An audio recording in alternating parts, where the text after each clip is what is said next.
12:41 the time. Let's talk more about the latest peace plan that has been put forward by the Donald Trump administration in relation to the war in Ukraine. The Ukrainian government, the office of Volodymyr Zelensky, confirming tonight that it has received that peace proposal.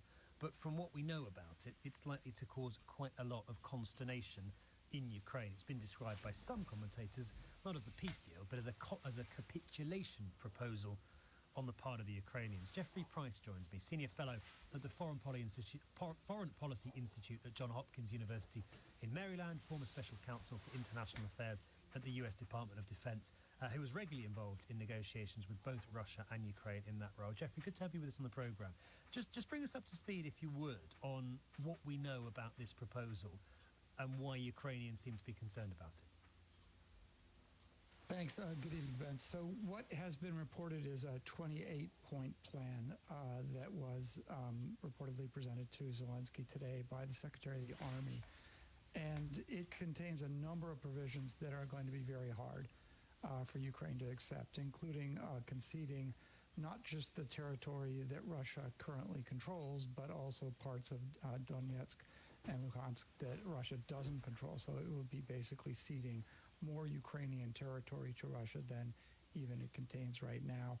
It contains commitments about NATO enlargement, and I think particularly concerning not only to Ukraine, but to, I think, many in the West, is limitations on the size and the capabilities of Ukraine's armed forces. Those, in my opinion, would not only be difficult for Ukraine to accept, but they would not necessarily lead to a lasting, sustainable peace, because at the end of the day, if you're going to have peace in that area, in that region, you need to be able to deter further Russian aggression. I mean, frankly, Russian commitments to Ukraine's territorial sovereignty, we've had them before, and they haven't been worth the paper they were written on. We had them in 1994 in the Budapest Memorandum. We had them in subsequent agreements. We had the Helsinki Accords. And so what I think Ukraine is really going to need is a proposal, a plan that gives it, one, a real sense of security, and two, I think some more reasonable approach to its own territory. Jeffrey, it sounds like some of the commentary I've seen about this deal that described it as a surrender plan is pretty close to the mark. Well, I think if you look deeper, what it sounds like is that the way this plan came about was the team that put together the Gaza deal, viewing the Gaza deal as a success, tried to take that as a model, ignoring, I think, some of the many ways in which Ukraine is nothing like Gaza. And the reporting is that because in the Gaza deal they started with Israel, the stronger party, and then moved on from there. The analogy, which I think is a very flawed one, would be to start with Russia, get their point of view, and then move on to the other party. I think that just would fundamentally misunderstand the situation here. And frankly, it would require a lot, not just of Ukraine, but the Europeans, I think, will have a difficulty with the plan as it's currently presented. And frankly, there's many in the United States who would have a real problem with that. Congress has, by law, prohibited the recognition of Russian sovereignty over Ukrainian territory. So I think there will be a lot of turns in the road before this deal winds up leading to something more substantive. It's almost certain, Jeffrey, is it, from what you're saying, to be pretty comprehensively and swiftly rejected by Zelensky? I think Zelensky would have a very hard time with his own people if he were to take it as it's currently written.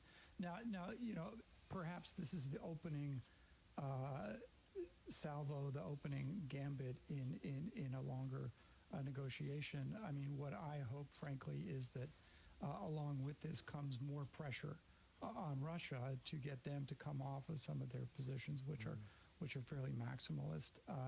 And so that we get a more balanced approach at the negotiating table. Should those of us who support Ukraine and don't want to see it sold out by supposed allies like the US, should we be worried about the Trump response if Zelensky rejects this plan, Jeffrey? Because obviously Trump himself is desperate to say he's ended this conflict. He said he'd do it on day one. He's tried. He's clearly failed. The war's intensified since then. He would like nothing more than to get a peace deal at any cost to Ukraine. So if Zelensky says, "I'm sorry, Mr. President, but I can't accept this," what might Trump do? Well, part of what's been going on is I think Zelensky has been focused on managing the relationship with the United States, and you've seen in recent months he's done a much better job at managing that relationship. I think he has been very sort of politely receptive of the plan when it was presented, even though he wasn't given a meeting in Turkey yesterday. So I think that he will manage that relationship well. I think the Europeans may also engage, as they did during the time of the last couple of summits.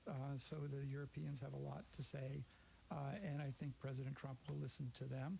And also, I think there are different views inside the Trump administration, and it may be that differing views make their way. You know, President Trump is reputed to be unpredictable sometimes, so one can only wait to see what twists and turns await us. But I do think Ukraine would have a hard time accepting the proposal as it's currently drafted, but I think the Europeans would have difficulty with it, and many in the United States. So hopefully this is just the beginning of a process that leads to something more constructive. Really interesting insight. Jeffrey, thank you so much. Jeffrey Pryce, Senior Fellow at the Foreign Policy Institute at Johns Hopkins University in Maryland, former Special Counsel for International Affairs at the US Department of Defense as well. Back to your thoughts in just a moment on how you navigate friends and family